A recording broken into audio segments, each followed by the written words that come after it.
자, 이것이 무엇일까요? 어떤 모양입니까? 무엇이 떠오르십니까? 물고기, 낚시, 붕어빵이라고 안 해서 다행입니다만은, 초대 크리스찬들이 로마의 핍박 때문에 자신의 신앙을 드러내놓고 신앙생활을 할 수 없었던 그런 시기가 있었지요. 그래서 그들은 이런 물고기 모양의 모형을 가지고 다니면서, 또한 바닥에다가 이 물고기 모양을 그려가면서 서로가 그리스도 안에서 한 형제임을 은밀하게 또 알고 또 파악했던, 점검했던 그런 시절이었습니다. 그리고 그 당시에 이제 핍박을 피해서 많은 그리스도인들이 카타콤이라는 곳으로 들어가게 되어졌습니다. 이 카타콤은 그 당시에 지하에 있는 묘지, 공동 묘지였습니다. 그래서 그 안에 들어가서 거기서 신앙을 지키면서 같이 신앙생활을 했더랬죠. 그리고 그곳은 공동 묘지뿐만 아니라 또한 그 외적들의 침입으로부터 피난할 수 있는 은신처였습니다. 그래서 굉장히 지하 도시처럼 되어졌는데 복잡하게 미로가 되어져 있었죠. 그래서 그리스도인들이 같이 모여서 예배드리는 장소를 표시하기 위해서 이 물고기 모양을 사용하고 했었습니다. 근데 왜 하필이면 물고기 모양이었을까요? 다른 것도 여러 가지 있을 텐데 왜 이것을 그리스도인에 대한 상징으로 삼고 그것을 간직하면서 같이 예배를 드리면서 그렇게 했을까요? 이 물고기, 이것의 그 헬라어 단어를 보면 익투스라는 단어입니다. 여러분들 많이 들어보셨지요? 근데 이 익투스라는 단어의 머리 글자를 따와서 이렇게 그 의미를 두면 그 의미가 바로 하나님의 아들 구원자 예수 그리스도라는 의미가 되어집니다. 예수 그리스도, 하나님의 아들 구원자, 그 머리 글자를 따서 딱 단어를 만드니까 익투스, 물고기가 되어진 것입니다. 그래서 그들이 낚시를 좋아해서 그랬던 것이 아니고 그들의 신앙을 담고 있는 의미로서 그것을 그들의 상징으로 삼았던 것입니다. 그러면 이것은 또 무엇일까요? 예, 여러분들이 알고 계신 그겁니다. 튤립 꽃이지요. 꽃인데 이것도 마찬가지로 영어로 이 튤립이라는 단어의 머리 글자를 따서 우리가 5가지 우리 신앙에 있어서 기초가 되어지고 뼈대가 되어지는 그런 내용을 담고 있습니다. 그래서 우리가 이것을 튤립 교리라 그래요. 기억하기 쉽도록 이 부분들을 이렇게 설명하고 있는데, T는 전적 타락을 말합니다. U는 무조건적인 선택을 말하고요. L은 제한적 속죄, 그리고 I는 저항할 수 없는 은혜, 그리고 P는 성도의 견인, 이 5가지를 의미하는 영어의 첫 글자입니다. 그것을 따서 모아보니까 튤립이 되어지는 것입니다. 그래서 우리는 기억하기 좋도록 튤립 교리라고 말하는 것이죠. 우리가 오늘 읽은 본문 내용을 보니까 굉장히 중요한 점이 나타나고 있습니다. 혹시 여러분들 발견하셨습니까? 어떤 부분이 굉장히 중요한 점으로 나타나고 있던가요? 쭉 보면요, 성부 하나님의 사역과 성자 하나님의 사역과 성령 하나님의 사역을 담고 있습니다. 오늘 읽은 본문이. 그리고 또한 이 5가지 내용도 성부, 성자, 성령 하나님의 역사를 담고 있습니다. 첫 번째로 전적 타락은 죄인된 인간의 모습을 나타내 보여줍니다. 그리고 그 다음에 무조건적 선택은 성부 하나님의 택하심을 말합니다. 그리고 세 번째 제한 속죄는 성자 하나님이신 예수 그리스도의 속죄 사역을 말하고 있습니다. 그리고 네 번째 불가항력적인 은혜, 거부할 수 없는 은혜는 성령 하나님의 부르시는 사역을 말하고 있고요. 5번째 성도의 견인은, 그것은 바로 성부, 성자, 성령 하나님의 사역으로 말미암아 전적으로 타락했던 자들이 하나님의 성도가 되어주고 끝까지 보존되어진다라는 성경의 진리를 말하고 있는 것입니다. 오늘 이 시간에 우리가 이 5가지 내용을 다 이렇게 살펴볼 텐데요, 깊이 다루지는 못하고 그 내용에 있어서 중요한 것이 무엇인지 뼈대를 세우는 시간이 되어졌으면 좋겠습니다. 그래서 우리가 이 5가지의 뼈대를 가지고 있으면 성경에 펼쳐져 있는 성경의 진리들을 우리는 더 잘 이해하고 든든히 세워질 수 있는 유익을 얻게 되어질 것입니다. 첫 번째가 뭐라 그랬습니까? 전적 타락입니다. 전적 타락. 이 말의 의미는 모든 사람들은 죄로 말미암아 타락해 있다라는 사실입니다. 오늘 우리가 읽은 4절과 5절 말씀해 보니까 창세전에 그리스도 안에서 우리를 택하사 그 기쁘신 뜻대로 우리를 예정하셨다라고 말씀합니다. 하나님의 택하심이 무엇을 말할까요? 우리 모두가 전적으로 타락해져 있기 때문에 우리 스스로는 하나님께 나아갈 수 없다라는 전적인 타락을 전제하고 있습니다. 우리에게는 하나님께 나아갈 수 있는 능력이 없기 때문에 하나님이 택하여 주시지 않는다면 그 누구도 하나님께 나아갈 수 없는 상태, 그것이 바로 전적으로 타락해져 있는 인간의 모습입니다. 그런데 이렇게 말씀드리면 여기에 대해서 잘 이렇게 동의가 되어지지 않습니다. 전적으로 타락했다고 하니까 마치 우리 모두가 다 악마처럼 변해버린 것처럼 그렇게 느낍니다. 악한 존재가 되어버린 것처럼 그렇게 느낍니다. 근데 우리 주변에는 신앙이 없는 사람들도 굉장히 윤리적으로 도덕적으로 또 잘 사시는 분들도 계시지 않습니까? 그리고 어떤 분들은 모범적인 시민으로서 사회 질서를 잘 따르고 또 남을 위해서 봉사하고 헌신하고 선행을 행하는 사람들도 많이 있습니다. 근데 그런 사람들을 보면서 저분은 법 없이도 사는 사람이야. 저분은 걸어다니는 천사야. 저분은 의인이야. 우리가 막 그렇게 칭송하지 않습니까? 근데 성경에서는 그런 사람 모두가 다 전적으로 타락해 있다라고 말씀하고 있습니다. 우리 자신들도 마찬가지입니다. 우리가 오랜 시간 신앙생활을 하고 있지만 우리가 그렇게 특별히 법을 어긴 적도 없는 것 같고, 우리가 그렇게 특별히 남에게 해를 끼친 적도 없는 것 같고, 성실하게 의무를 수행하면서 열심히 남한테 피해 끼치지 않고 그렇게 살아온 것 같습니다. 근데 성경은 모든 자들이 다 전적으로 타락한 존재다라고 말씀합니다. 동의가 잘 되어지지 않습니다. 전적으로 타락했다는 말의 의미는 무엇일까요? 전적으로 타락했다는 말의 의미는 모든 면에 있어서 우리가 죄로 말미암아 오염되어져 있다는 사실입니다. 우리가 선행을 행할 수 없다는 말이 아니고요, 우리가 양심이 마비되어져 있다는 말도 아니고요, 선행을 행할 수 있습니다. 착한 일을 할 수 있습니다. 이타적으로 살 수 있습니다. 그런데 그 모든 것들이 다 온전히 타락하여져 있고 죄로 말미암아 오염되어져 있는 상태에서 나타나는 것이라는 것입니다. 상대적으로 봤을 때 그것이 선한 것일 수 있습니다. 하지만 그 모든 것들의 근간이 죄로부터 나오는 것이라는 것이죠. 그래서 더 심각한 것은 이렇게 모든 면에 있어서 타락해져 있는 인간은 스스로 하나님께 나아갈 수 있는 의지가 없습니다. 하나님을 갈급해하고 하나님을 알려고 하고 하나님을 찾으려고 하는 성향이 나타나지는 않습니다. 또한 복음을 들어도 복음 앞에서 반응할 수가 없습니다. 그것이 바로 전적으로 죄로 말미암아 타락해져 있는 인간의 모습을 말하는 것이죠. 그래서 사도 바울은 로마서 3장 10절에서 이런 인간의 모습에 대해서 이렇게 말씀합니다.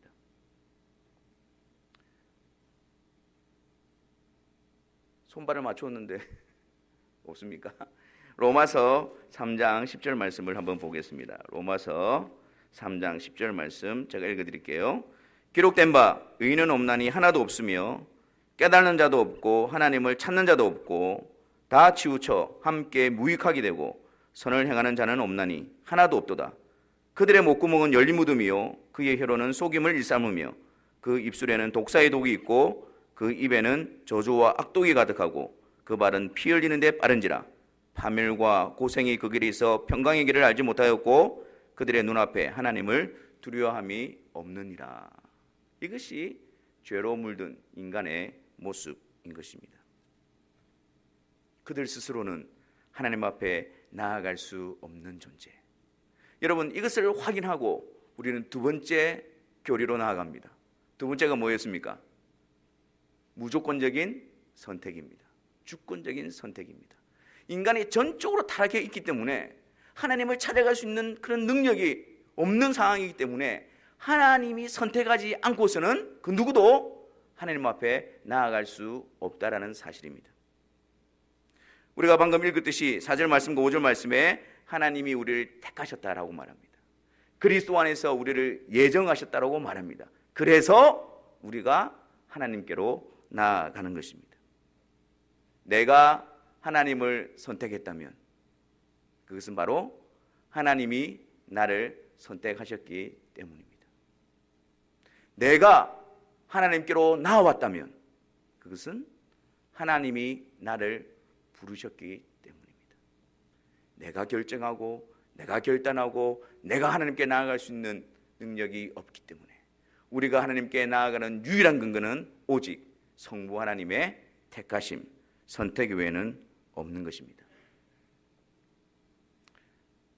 여기까지 오면 우리에게 한 가지 고민이 생깁니다. 그러면 나는 택함을 받은 자인가? 여러분들은 어떻습니까? 여러분들이 나기도 전에, 창세 전에, 영원 전에 성부 하나님께서 여러분을 택하셨다라는 확신을 가지고 있습니까?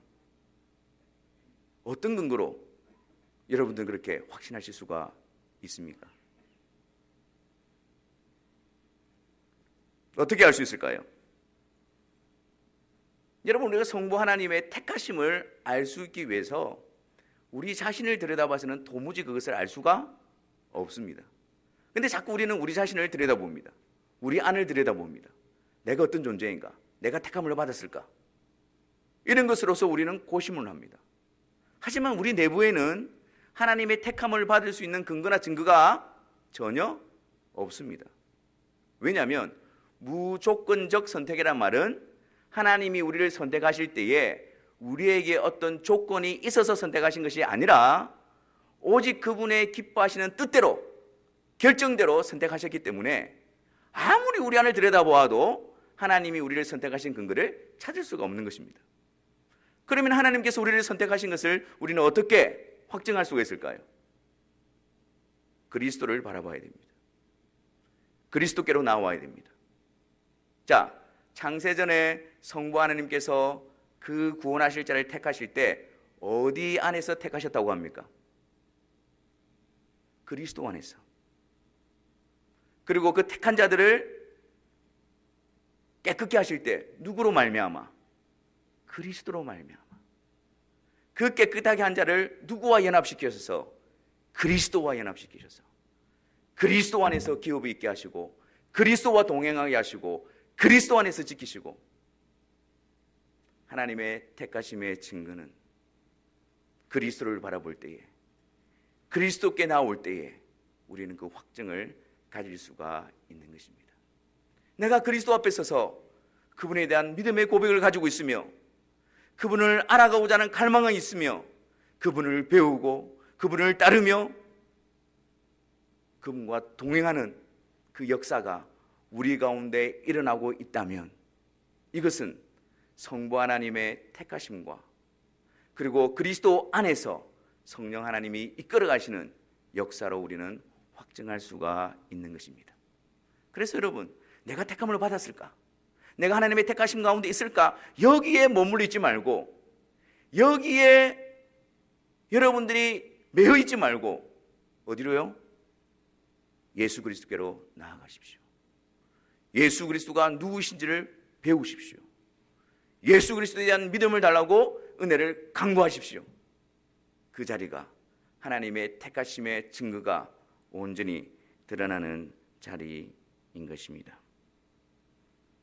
여러분들은 그리스도 안에서 그분을 알아가는 기쁨이 있습니까? 그분을 알고자 하는 그런 갈망함이 있습니까? 그분 안에서 시간의 지냄에 따라서 그분을 닮아가고 그분의 말씀에 순종하고 그분과 동행함이 우리에게 기쁨과 즐거움으로 다가오고 있습니까? 완전하지는 않지만 넘어진 자리에서 다시 그리스도를 붙들고, 완전하지는 않지만 쓰러진 자리에서 다시 그리스도를 의지하여 주님께로 나아가는 역사가 우리 가운데 있습니까? 그것이 계속해서 일어나게 될 때에 우리는 그리스도 안에서 그리스도로 말미암아 그리스도와 함께 있는 자의 복된 증거를 가지게 되는 것입니다. 세 번째, 우리가 붙들어야 될 것은 제한 속죄입니다. 왜 이렇게 어려운 말을 쓰는 것일까요?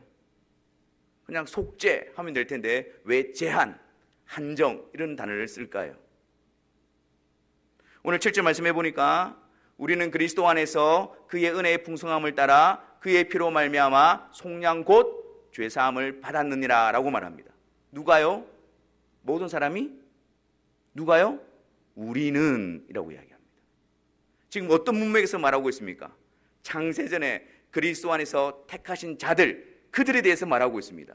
우리는 그리스도 안에서 그의 은혜로 죄사함 곧 속량하심을 입었다라고 말하고 있습니다. 여러분, 예수님께서 모든 사람을 위하여 십자가에서 죽으셨습니다.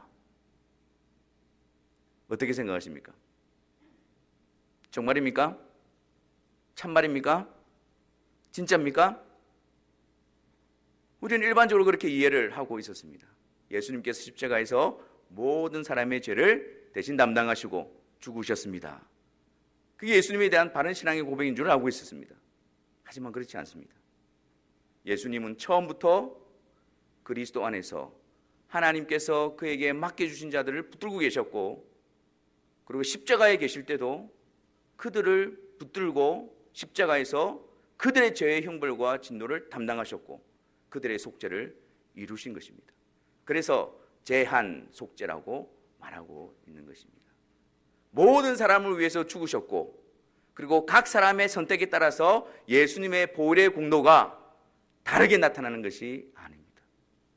그 예수님의 무한하신 보혈의 공로가 어찌 전적으로 타락해 있는 죄인들의 선택에 의해서 누군가에는 효력 있게 나타나고 누군가에는 쓸모없이 던져짐을 당할 수가 있단 말입니까?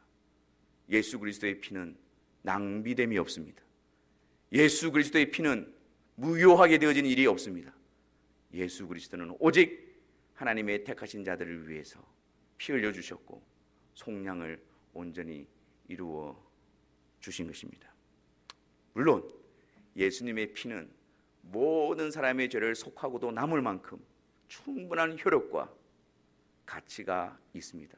하지만 그 예수 그리스도의 피는 하나님이 창세전에 그리스도 안에서 택하신 자들을 위해서 흘리게 하셨고 그들의 속죄를 이루는 것으로서 온전히 사용하셨습니다.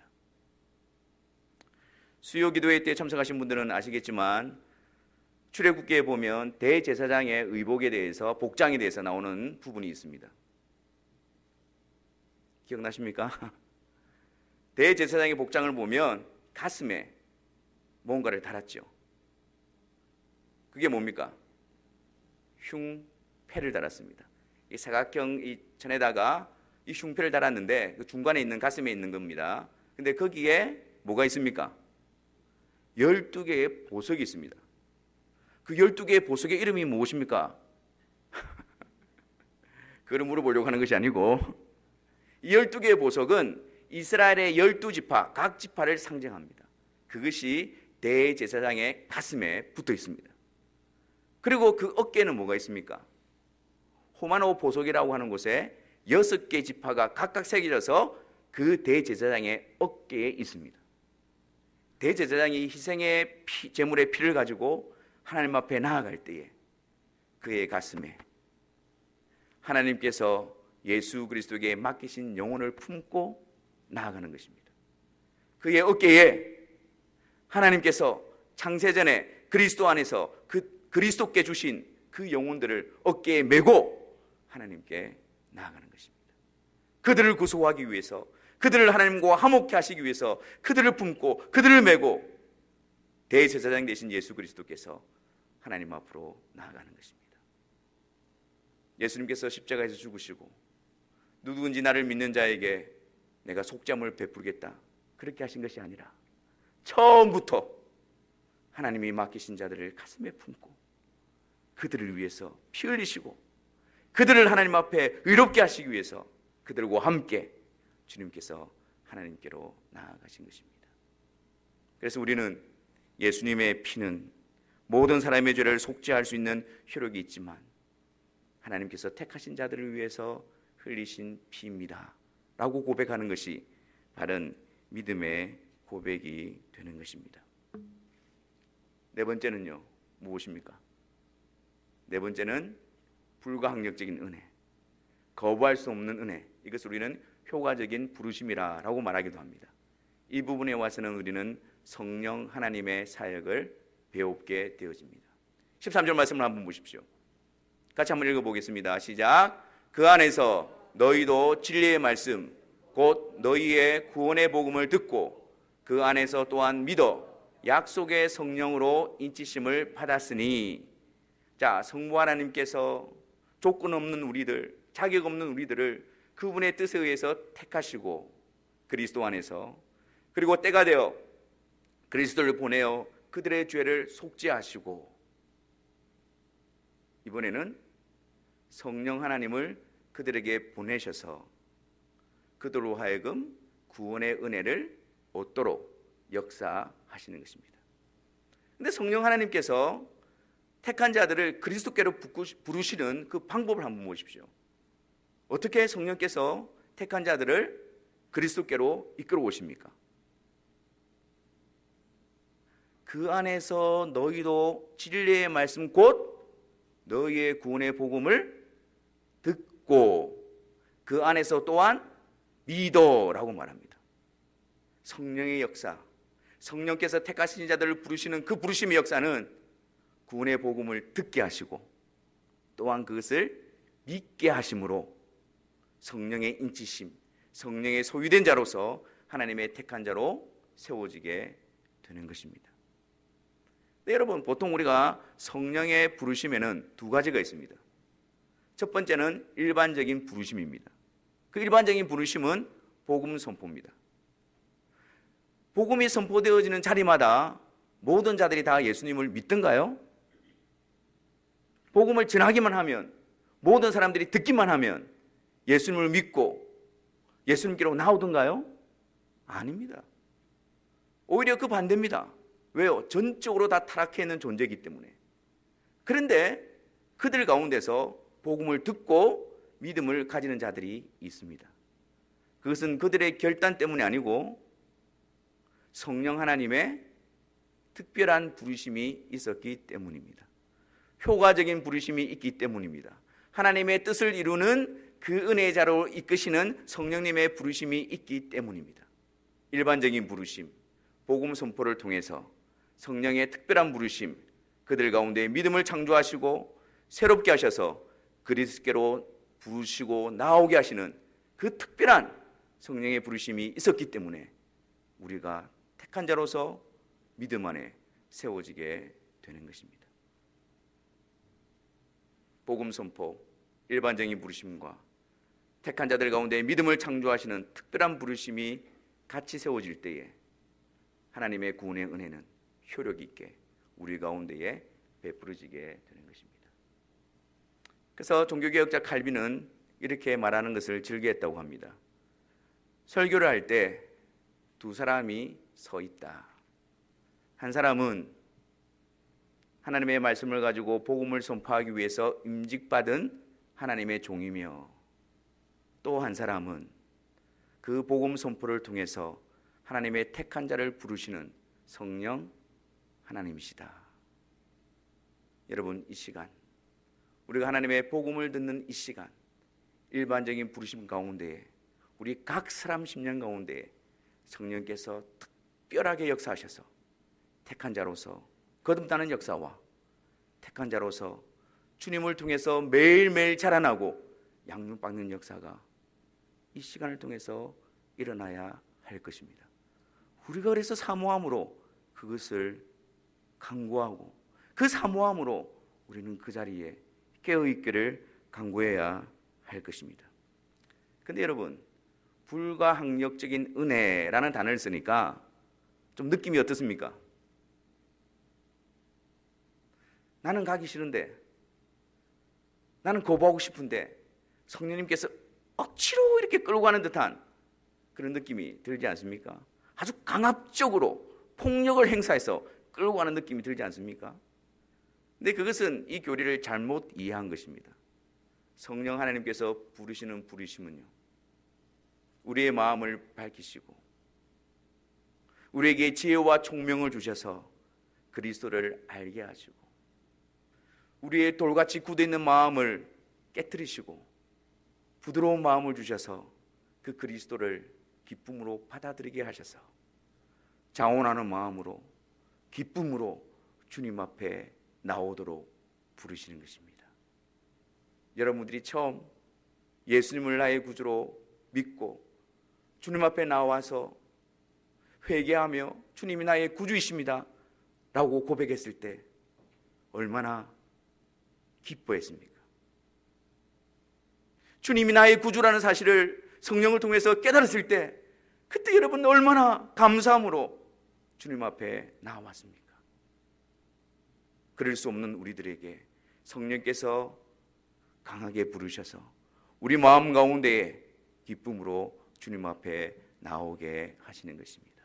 마치 삭개오처럼 오늘 내가 내 집에 유하겠다. 그 주님의 말씀 때문에 기쁨으로 내려와서 즐거이 주님을 영접했던 것처럼 그렇게 우리의 마음을 변화시키셔서 우리를 부르시고 우리를 세우시고 우리를 이끌어 가시는 것입니다. 마지막 다섯 번째는 무엇일까요? 성도의 견인입니다. 성도의 보존입니다. 성도의 구별입니다. 성부, 성자, 성령 하나님의 사역을 통해서 그 결과로 성도는 이 세상에서 거룩한 자로 구별되어지고 주님 나라에 들어갈 때까지 보존되어집니다. 이 말을 볼 때에도 우리가 오해하는 말이 있는데요. 어떤 말입니까? 성도의 견인. 견인하니까 무엇이 떠오릅니까? 예? 차가 사고가 나가지고 바퀴가 빠지고 부서지고 엔진이 멈추고 해서 견인차가 와가지고 그렇죠. 그것도 앞으로 끌고 가지도 않고 뒤를 끌어서 그냥 그렇게 질질 끌고 가는 그런 이미지가 떠오릅니다. 근데 성도께서 성도들을 이 세상 가운데서 인도하시고 끌고 가시는 것은 그런 게 아닙니다. 그냥 뭐 이렇게 퍼져 있는 것을 그냥 억지로 이렇게 끌고 가는 것이 아닙니다. 성도의 견인이란, 성도의 보존이란 이 세상 가운데서 은혜의 방편을 통해서 그들을 힘있게 하여 그들을 강건케 하여 그들을 회복시키셔서 주님 안에서 주님과 함께 동행하도록 하는 것의 의미인 것입니다. 말씀의 은혜를 받게 하시고 그리스도를 분명히 알게 하시고 그리스도를 붙들게 하는 열망을 다해 주시고 그래서 기쁘고 감사하게 즐거이 인내하며 주님을 따라가게 하는 것, 이것이 성도의 견인입니다. 세상 가운데서 더욱더 구별되어지고 세상 가운데서 더욱더 분명해지고 세상 가운데서 더욱더 뚜렷해져서 점점점 더 주님을 따라가는 것이 기쁨이며 감사함이며 즐거움으로 따라가도록 역사하는 것입니다. 그래서 그 성도의 견인에 있는 성도들은 기쁨 가운데서 인내하면서 힘든 상황이지만 주님을 더더욱 붙들면서 그 나라에까지 믿음의 경주를 감당하도록 이끌어 가시는 것입니다. 성도는 은혜의 방편들을 부지런히 사용해야 합니다. 하나님께서 한번 구원하신 자들을 끝까지 책임져 주신다 이런 말을 오해해서 나는 마음대로 살아도 되고 나는 죄악 구렁텅이에 굴러도 되고 그런 하나님께서 나를 택하셨기 때문에 나를 끝까지 인도하실 것이다, 그런 핑계로 삼아서는 안 됩니다. 물론 하나님이 창세전에 택한 자들을 놓지 않으십니다. 그러나 그들을 세상 가운데 이끌어 가시는 하나님의 방식은 그들을 더 거룩하게 하시고 그들을 더 주님 사랑하게 하시고 그들로 하여금 더 주님을 섬기게 하시고 알아가게 함으로 말미암아 기쁨과 능력과 힘을 얻어서 넉넉하게 그 길을 걸어가도록 만드시는 것이 성도를 보존하시고 이끌어가시는 하나님의 방법이 되는 것입니다. 사랑하는 성도 여러분, 5가지 기억하십니까? 이 타이밍에 이런 질문을 하실 줄 몰랐지요. 십자가를 한번 보십시오. 십자가를 한번 보십시오. 십자가를 바라볼 때 거기서 무엇이 울려 퍼지고 있습니까? 십자가에 달린 예수 그리스도, 그 자리는 누구의 자리입니까? 우리의 자리입니다.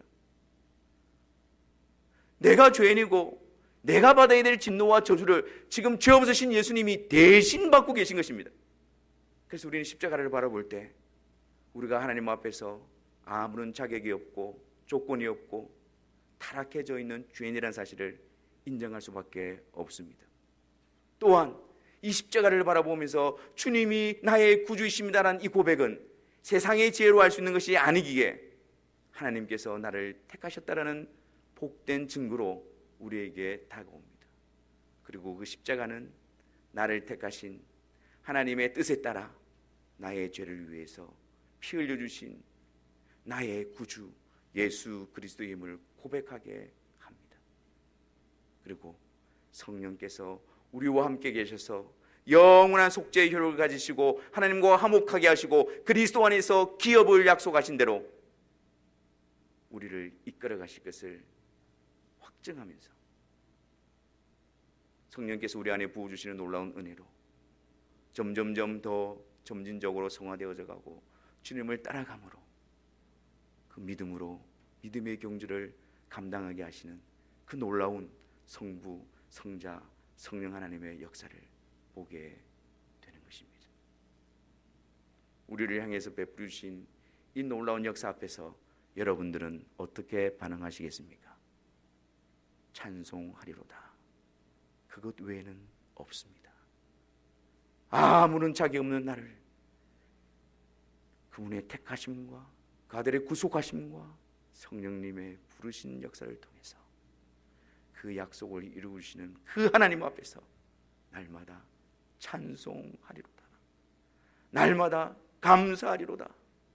날마다 내게는 결코 다른 자랑이 있을 수 없고 오직 성부, 성자, 성령 하나님만이 나의 자랑이시며 나의 믿음해 주시며 나의 힘이 되신다. 그렇게 기쁨 가운데 찬송하시면서 다 함께 주님 오시는 그날까지 주님이 이끄시는 그 자리까지 믿음의 긍주를 넉넉하게 감당하게 되시는 우리 모두가 되시기를 주님의 이름으로 축원합니다. 기도하겠습니다.